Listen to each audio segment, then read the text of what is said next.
When SECOM signed the first contact accords with RA, it did more than just guaranteeing that Union cannot perform any attempt in discovering or interacting with -1 physical form, and prevent humanity from ever discovering if there's a way to surpass death. No, it was much worse. Those are simply the most notable demands made by -1. The FCA, as a whole, was a lot longer and more complicated than that. If anything, one could say that what lies beneath the surface was the true goal of -1. That is, to prevent the existence of catgirls. Why would Ra go so far, to cancel the adorable fluffiness off the entire plane of existence? What scenario do they hope to prevent by committing to such violence?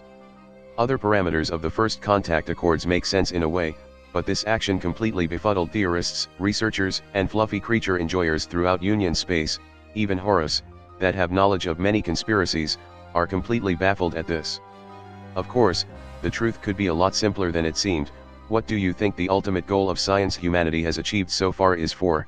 Industrialization and utilization of the wealth of the world, socio-economic improvement of humanity's civilization, or to reach the star and make it our own? It was none of the above. All are simply side goals on the way to create the magnum opus of science, to allow humanity to become catgirls, the perfect form.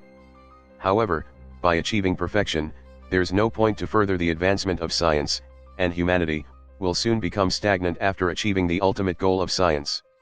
Thus, by preventing humanity from reaching the perfect form, Ra prevented humanity from becoming stagnant. This theory is, of course, complete fucking bullshit. What do you really take this seriously? Even if humanity achieve the so-called perfect form, it's humanity's nature to continue to search the unknown and make it their knowledge. Humanity is never going to stagnate even if everyone become big titty cat girls. So, that theory is busted. I propose another theory. Ra demanded this act, to protecting themselves. Question is, of course, how would catgirls pose a threat to Ra when fleets of capital ships couldn't even scratch their surface?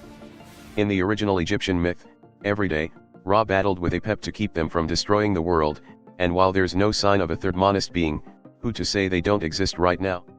And in the myth, Apep is the god of chaos, and cats are embodiments of chaos. The appearance of monist beings varied greatly too, from being a giant rock, to an even bigger giant rock, so there's a non-zero chance that Apep could emerge into real space with the appearance of a giant catgirl.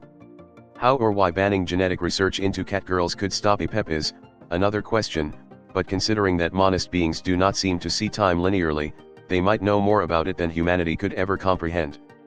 And speaking of the monist being, while Ra completely banned research into catgirls in Union space, there appears to be no such thing with Medhat-On, so, when Medhat-On gifted the On the firmament and ways to manipulate it, they might have even gifted them a different form of enlightenment.